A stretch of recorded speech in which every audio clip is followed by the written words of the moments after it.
Have you ever felt like you couldn't let go of him, even though you knew deep down that he is just not right for you? Isn't it crazy how you can know someone is bad for you, but walking away is still the hardest part? But what if I told you emotionally detaching from him could be so much easier if you just had a real strategy? Which is why on today's show, we're going to be discussing 10 powerful steps to emotionally detach from any man. That way you can finally reclaim your energy, your confidence, your peace of mind without continuing to wait for him to give you closure. For step number 1, we're going to discuss purpose. All right.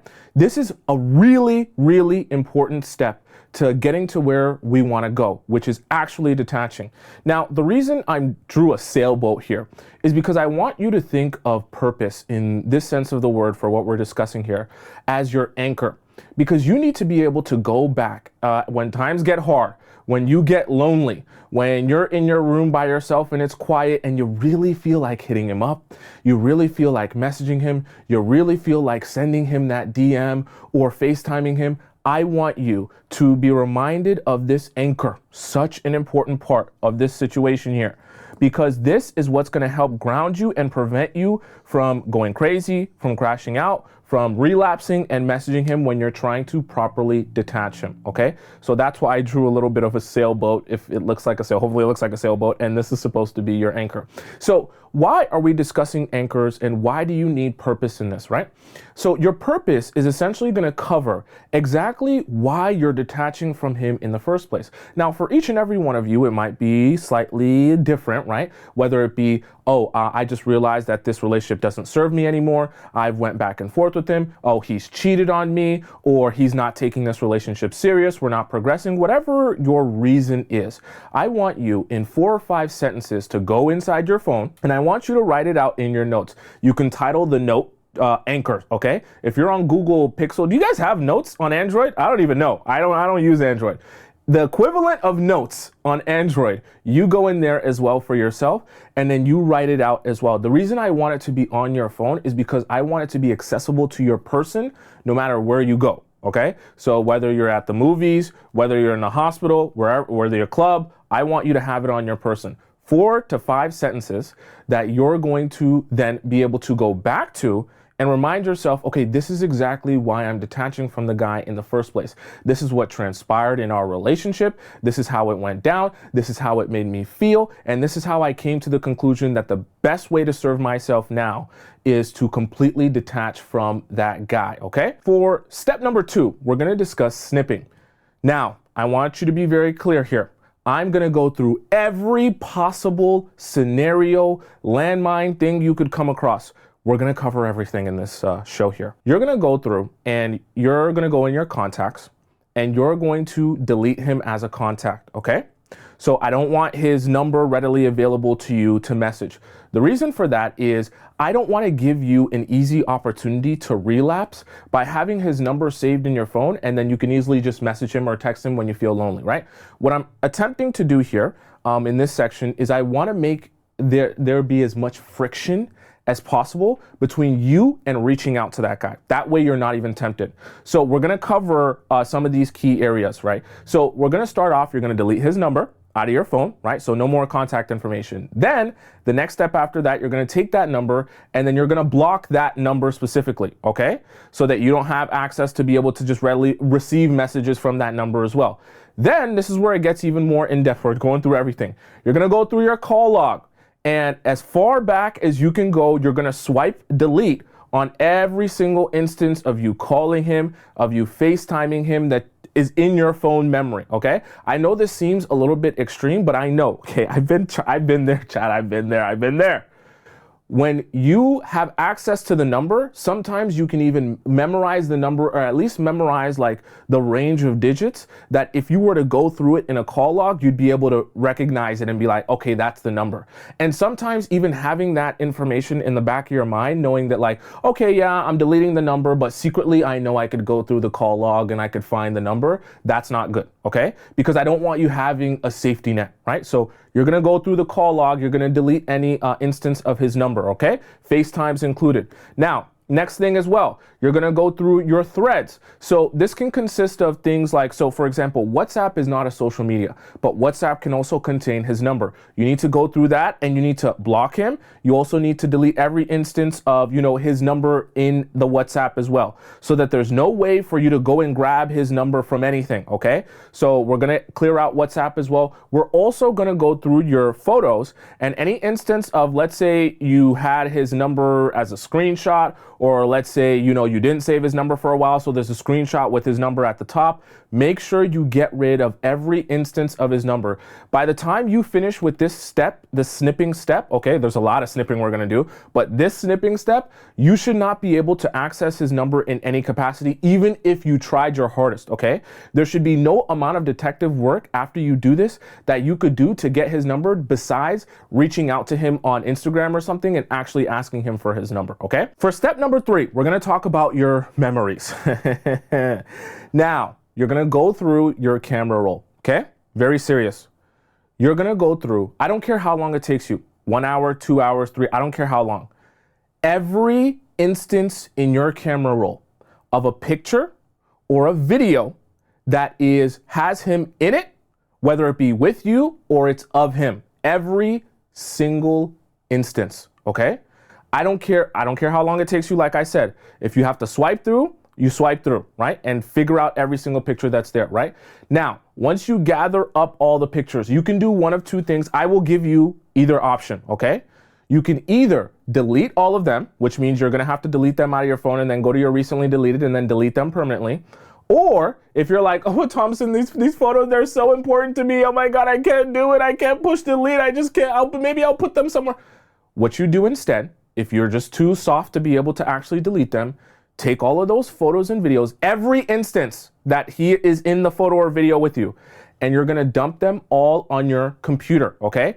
Not a computer, ideally, I will say, not a computer that you regularly have easy access to. So for example, if you have a laptop and you have a desktop computer, I'd rather you put it on a desktop computer. If you have a newer laptop that you regularly use and you have an older laptop that you never use, put it on the older laptop that you never use, okay? I wanna put this as far away from you as possible. I don't want you on your MacBook or on your laptop, and then as you're scrolling through stuff, you're just seeing, you know how sometimes even on Windows, it'll just randomly start showing you pictures on the start screen? No, okay? I don't want any of that popping up for you. So if we need to, we put it on an old computer, and even if it has to go on your current computer, make sure to bury it in a folder that isn't easily accessible to you. Don't name it like, my photos from the relationship with the guy that I was so in love. Don't name it that, right? Name it something generic and dump it in a folder of a folder of a folder of a folder that is really hard to access, okay? I'm really very serious about that. So pictures, videos, right? Those are examples of things that are direct, we'll call them. Now, you also want to delete out of your phone, out of your camera roll, screenshots as well. This is where a lot of you mess up, because I know, see, I spend a lot of time with you, okay? And I take in your feedback, take in your words. I listen to your mind and your soul and your spirit. So I know some of the things that you do. Sometimes, right, a guy that you're talking to will send you a really nice message. Maybe he'll say something really sweet to you over text, right? Or DM, whatever the case. And you'll screenshot it, right? Because you want to keep that nice, sweet moment with you. Sometimes on the other extreme as well, a guy might say something really nasty to you. You guys might get into an argument, whatever the case, and you screenshot that because you kind of want to keep that either for evidence or just because you're like, I can't believe he said that to me, or maybe to send to a friend, right? Any one of those instances, I want to make sure that you get those out of your phone, because one of the things that you're going to start reminiscing on when you start missing him and feeling like, oh, maybe I should reach out. Oh, I want to think back to the good times that we have. You're going to start going through those screenshots to remember what your conversations, trust, I'm you, okay? Me and you, we're alike. I know what you're thinking, right? So I want you to get rid of those as well, right? Whether they're screenshots because he was being so sweet to you, or whether they're, like Lotus Flower just said, evidence screenshots, okay? So that's one. You're also going to either delete, even those really can be deleted. You don't really need to save those, what memory is there in that, right? Or if you're too in pain to be able to delete them, dump them on an old computer, or at least bury them in your laptop or your computer in a way that is very difficult to access, okay?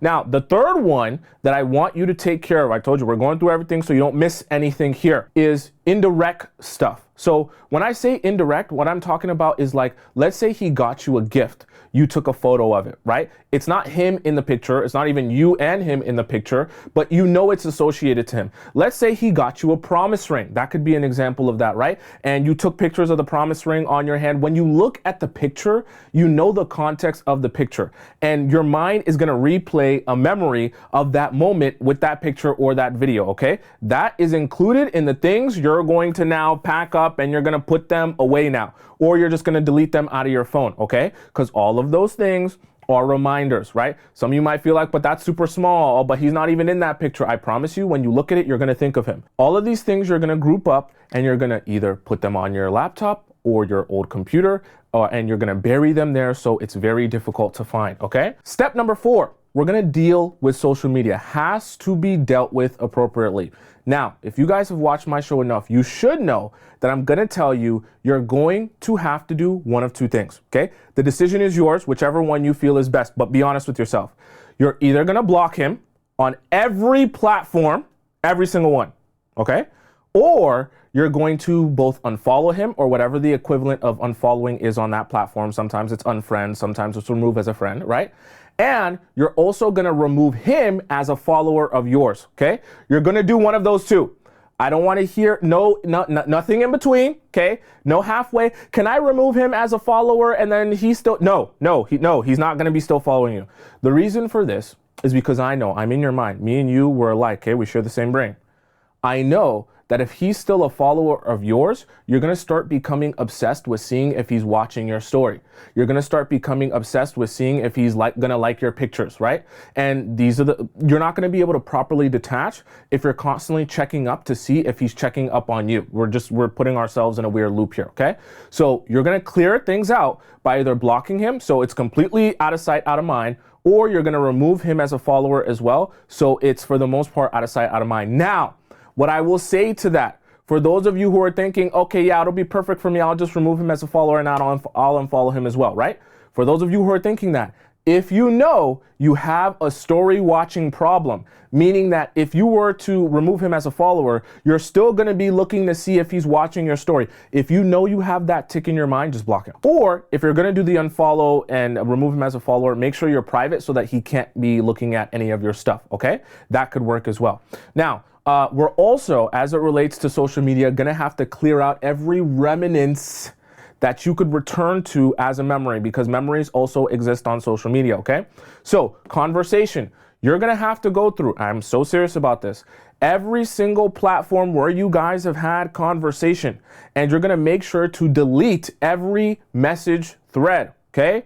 That includes conversations just in general. How was your day? Oh, you're looking good. Times where he'll reply to your story, okay? Where, oh my God, you look so sexy today. Oh my God, I love that outfit. He'll send you heart eyes, right? You're gonna delete those as well. Pictures and videos that you guys might send to each other over, whether it be Instagram DM, Facebook Messenger, Snapchat, okay, right? All of those get deleted, right? Memes as well, right? Any sort of checkups, any sort of messages. Here's the other thing about pictures and videos, okay? Because these apps are kind of funny nowadays. Things like Snapchat will also be saving, memories to the phone. So sometimes you might delete all of these pictures and videos out of your phone that you took with the guy. Some of you that are on the younger side and maybe use Snapchat every now and again might still have some Snapchat memories with that guy, right? That person, or of them, whether directly or indirectly. You're also at this time gonna go on Snapchat or any equivalent apps that might be holding or storing any pictures or videos of you, right? Even for some of you, we can also address the cloud, whether it be your iCloud, right? Or whether it be your, what's the equivalent of the cloud for your Google Cloud, right? If you're using Android, right? And make sure to go through that as well and clear out any remnants of whether it be direct pictures with him in it or indirect pictures that remind you of him or that involve him there, okay? Make sure to clear all of those out on social media, right? The whole purpose of this, why I'm being so specific with all of this, remember, we want to put as much friction and space between you and relapsing. if we're actually going to help you properly detach, we have to clear all the landmines that could get in your way when you're trying to properly detach. And sometimes if you're so sad about the situation, you'll forget to take care of a lot of these things, and then they'll trip you up before you can actually be prepared for them, okay? Step number 5 is the house clean. Probably the most important part of this process, because coming in contact with physical items will send you down a spiral, a very dark. We're gonna address everything that you could possibly come across in your house, in your apartment, at your place, that will remind you of him, that will trip you up, that will make you feel like, oh, I need to message him, I need to text him, I need to call him. Now, let's start with the easiest and most common one. We'll start off with clothes. I'm gonna make a very simple rule that's gonna apply to really all 3 of these categories, but I want you to be thinking about so that no one's confused, because I know there's gonna be plenty of questions. What about this? What about that? What about this? What about that? If the item in question is over $100, okay, you're gonna put it in a, what we can categorize as expensive bag. I'm gonna tell you what you're gonna do with that, okay? If the item in question, whether it be clothes, small items, gifts, okay, is under $100, that could be anything here, okay? Anything that you could possibly come across physically.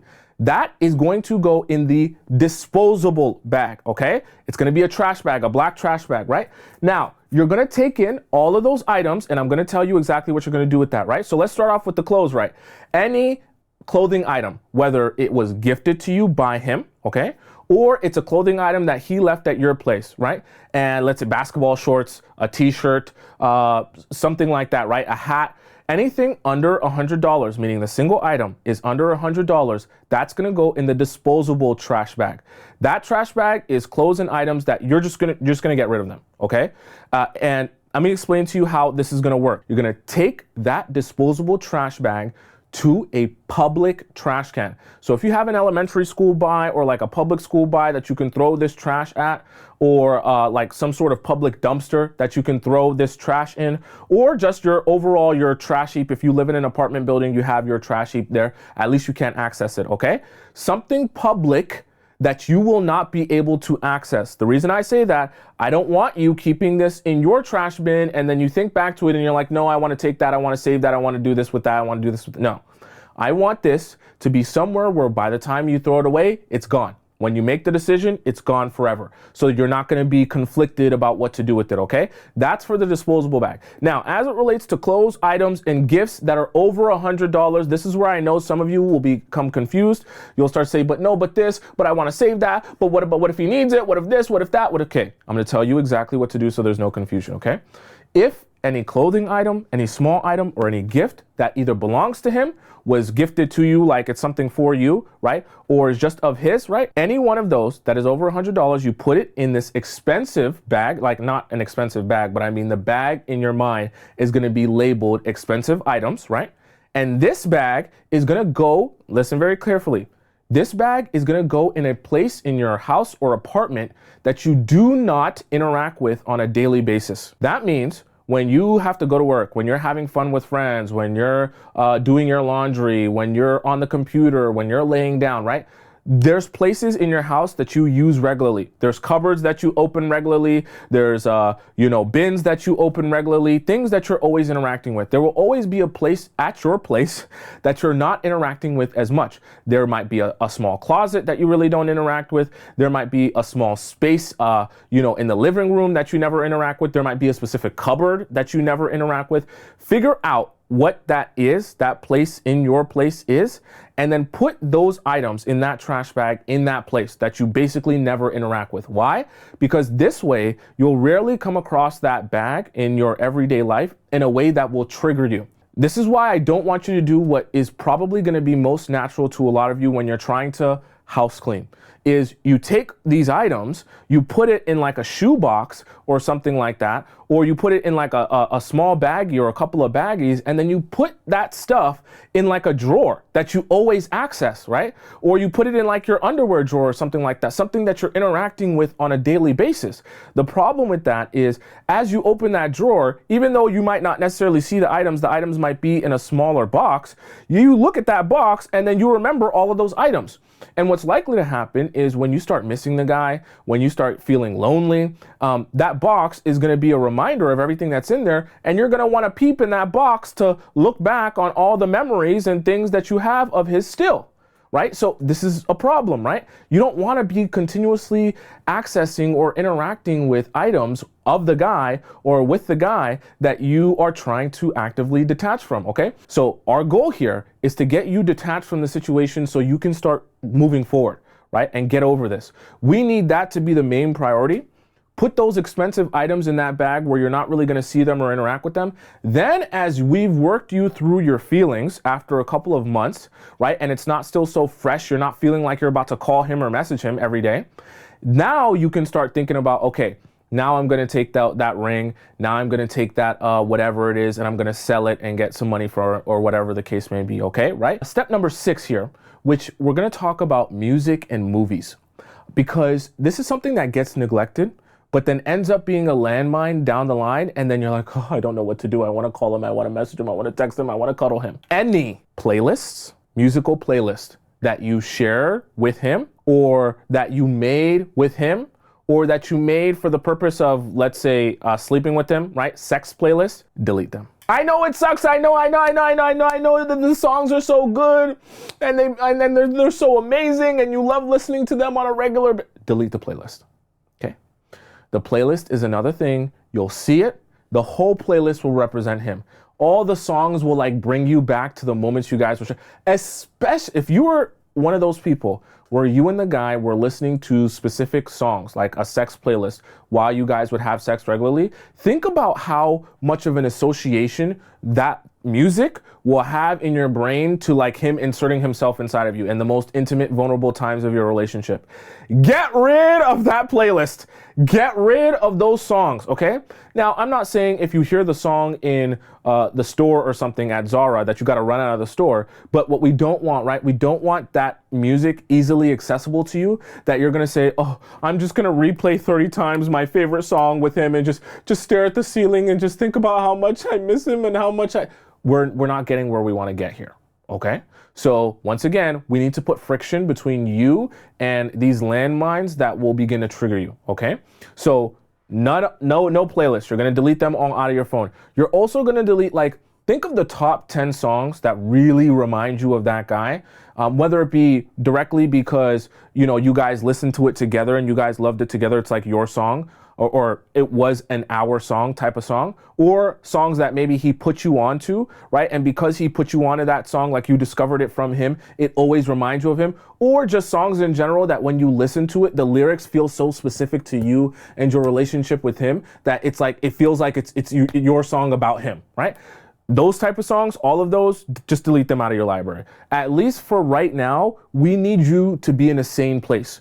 We can't have you relapsing. So for right now, we don't want those songs at the front of your playlist where every time you open your phone and you go to listen to music, it's like the first song is the favorite song that you guys used to dance to all the time that you wanted to get married to. We don't want that to be at the front of your playlist and in the front of your face every single day. So you're going to address that. Now, the other thing with movies, this is where some of you are probably not going to like this. Any shows that you feel like you guys watched it together so much that it became your show together, like this is our show, like any shows that you would watch it, and if you were to watch it by yourself without him, he would be upset, and if he were to watch it by himself without you, you would be upset. Any of those shows or movies, right, those just stop watching them for the time being, okay? Don't have them in front of your face, and don't have them on replay in your house when you're bored or something like that, okay?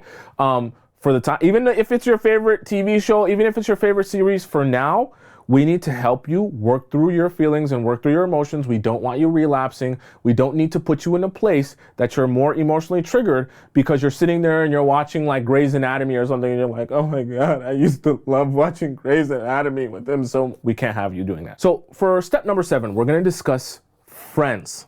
Now, the way that this diagram is supposed to work is you're going to have friends whenever you get into a relationship with a guy or a situationship, whatever. You're going to have friends that were already existing in your life before you met that guy, whether it be girlfriends, guy friends. I don't advise you to have too many best guy friends, but let's just say you did, right? You're going to have some of these people, they're already in your life beforehand.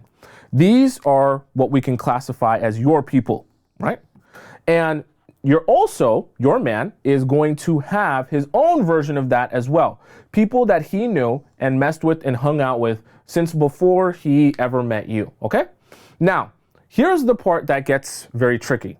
When you start talking to a man, when you build a relationship with a guy, you're also going to have people that you meet along the way for the first time, both of you together. And so these people might know both of you literally equally and might not have any affinity or affection for one of you more than the other because they met you at the same time. This is where things get very confusing, and this is where a lot of people go wrong when they're trying to detach.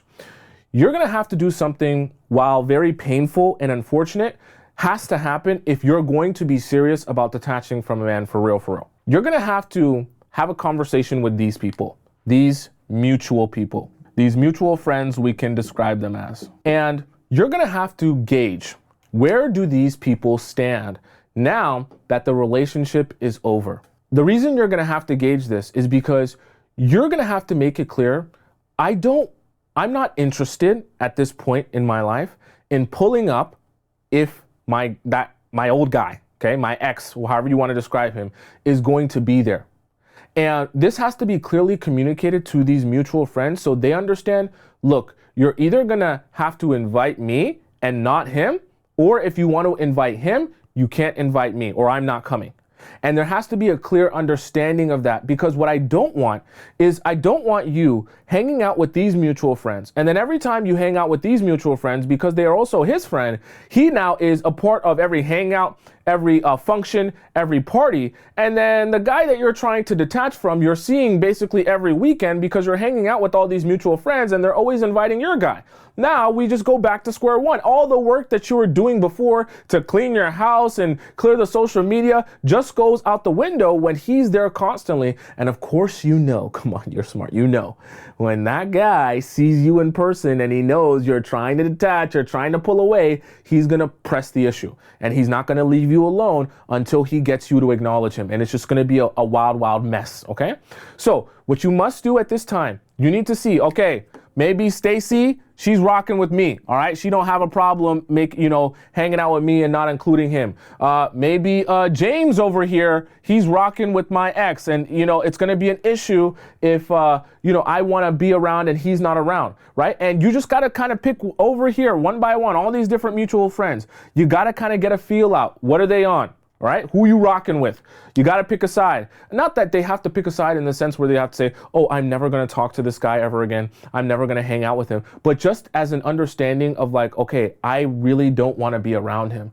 I really don't want to see it. It's not that I'm scared of him or anything like that, but I want to set a boundary because I want to move forward with my life, not continue seeing him over and over and over again. Right. That's a mature way to go about things. And you have to be forward thinking enough to stand up for yourself and not allow yourself to just randomly be put in a situation and then you don't know what to do, right? Because what will happen a lot of the times is you'll feel like, okay, well, I don't want to say anything and I don't want to cause problems and I don't want to be a drama queen, right? And so in the process of you not saying anything, they'll invite you out to a party and then lo and behold, he's there and now you're fumbling and stumbling. You don't know what to do and what to say because you didn't build a strategy for this, right? This is part of why we're building a strategy so you can be prepared for everything, okay?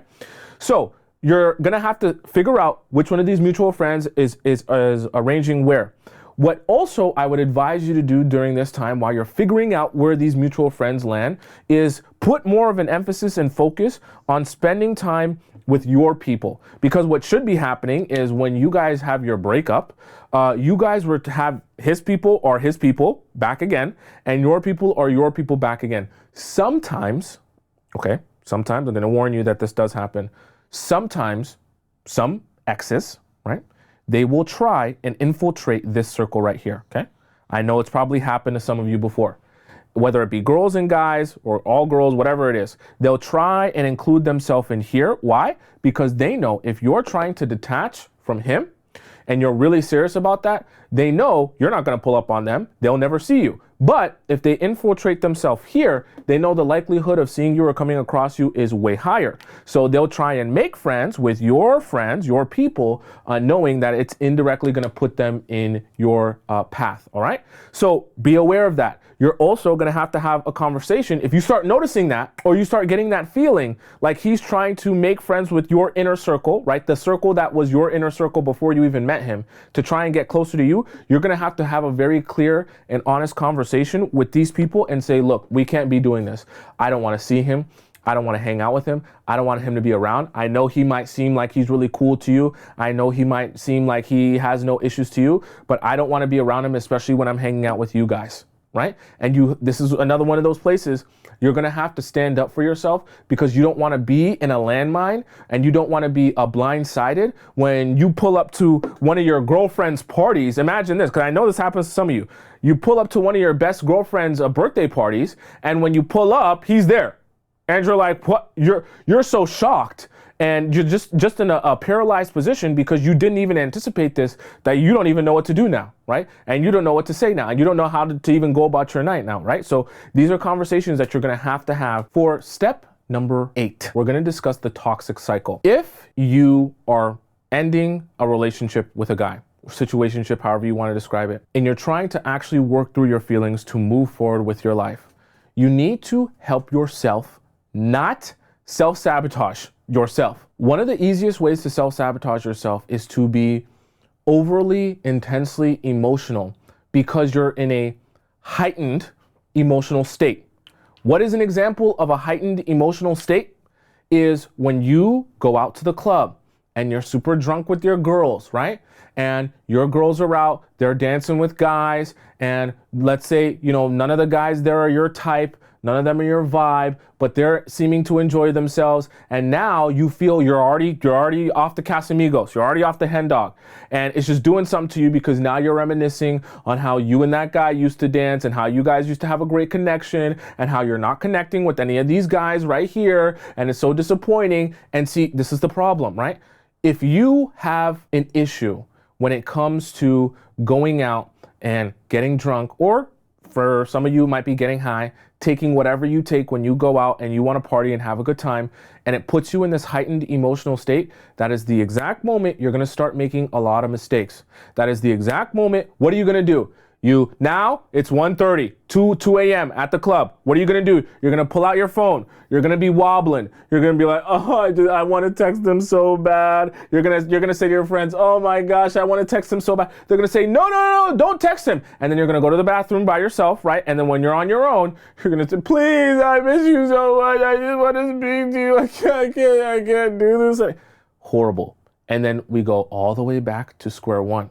Right? Just because of a drunk moment, right? You get drunk, you get high, you get emotional, you reach out, you go back, and then we start all over again. Let me add something else as well. The other thing as well, because all of these things are going to create a void, is sex. And specifically, I'm talking about meaningless sex. Because what will happen sometimes is, let's say there was a guy you really actually liked, like you really were into him. You really saw yourself with him for a long period of time. And now you're no longer with him. That's disappointing. But now that you're no longer with him, you have, let's say, some people who you never took seriously, but they're a good time, okay? You know the type of guy you're thinking of, right?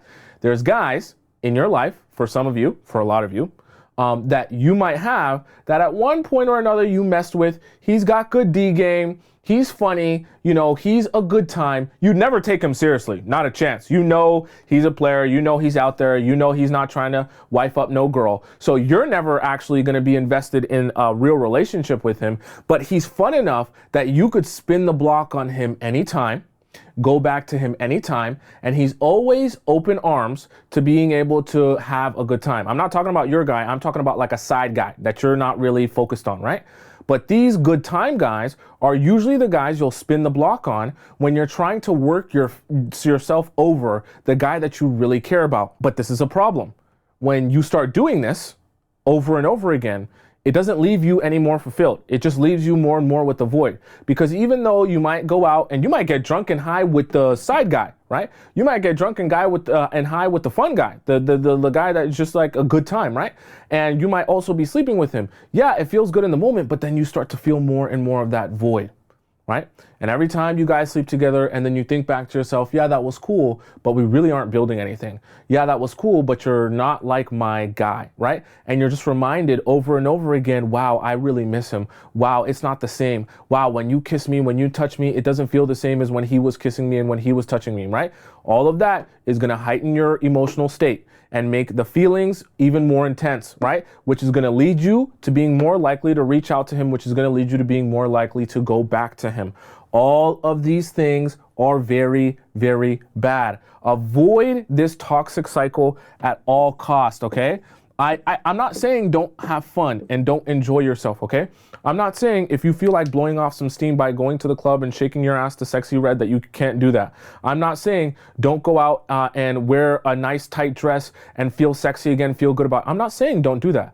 But what I am saying is manage this. Don't allow yourself to fall into a toxic cycle where you're doing things that will put you in that heightened emotional state and then have you acting a fool doing what you know you're not supposed to be doing. Because I promise you, these are the times where you'll be doing that, okay? If you're gonna go out, if you're gonna have fun, try as much as you can, okay? As much as you possibly can. Eliminate these, okay? So meaningless sex, eliminate that.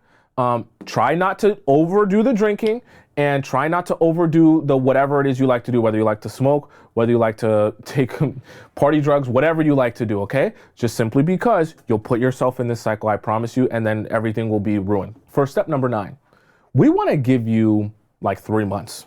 You know how talking stages usually last 3 months? For this part of detaching from a man, we're gonna give you 3 months. 3 months to properly detach from this man. Now, what we want to do within this 3 months is we want to give you a goal. So we want to give you a 3-month goal that is attainable and possible, realistic, that you can reach for yourself. Now, I don't need that goal to be anything like, oh, I need to save world hunger. I need to save a cat from a tree. I need to lose 100 pounds. Like, it doesn't have to be extreme. It can be just something small, but we want it to be something that you can reach on a 3-month scale.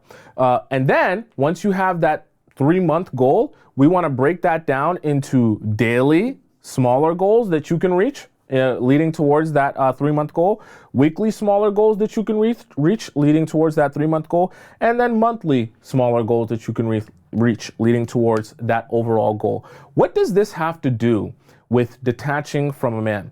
Because what we must make sure that we do is, see, missing someone is not a crime, okay? That's not going to make you feel that depressed. You'll be depressed for a little bit, you'll be sad for a little bit, but then eventually things will get better. The worst feeling you'll have whenever you're getting over a relationship or getting over a guy or getting through your feelings for him, the worst feeling you'll have is going through all the time where you were missing him, the months that you were sad about the relationship, and then looking back on what you did with that time and realizing you did so little, basically nothing, that you're now behind in life.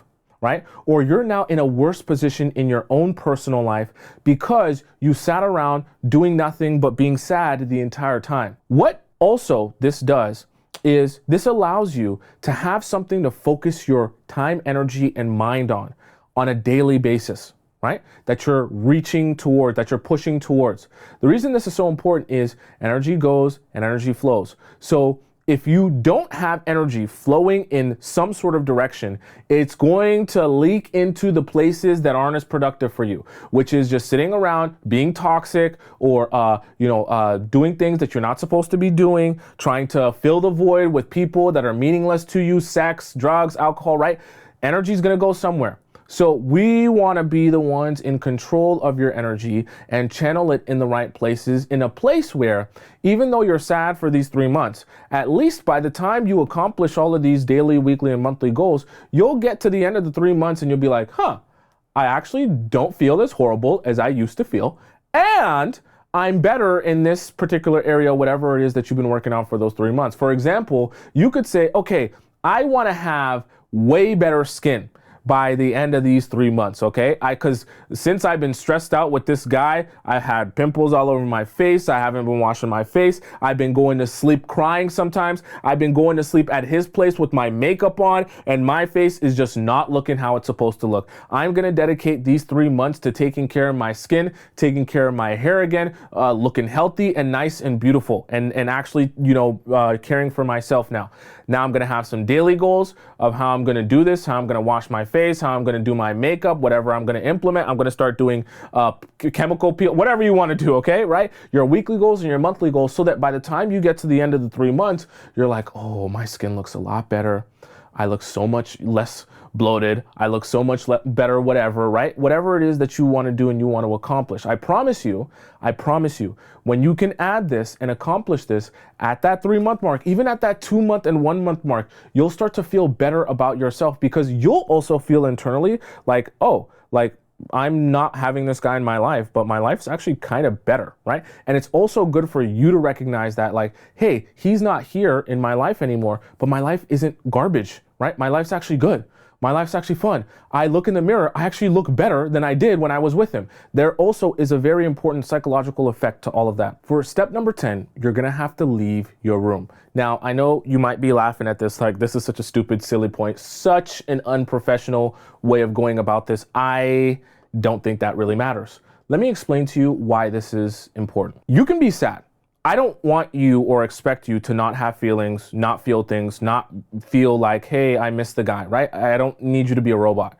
I also don't need you to avoid your feelings. That's not what the whole show is about, right? Pretending as if you don't care about the guy when you do. That's not what I need you to do.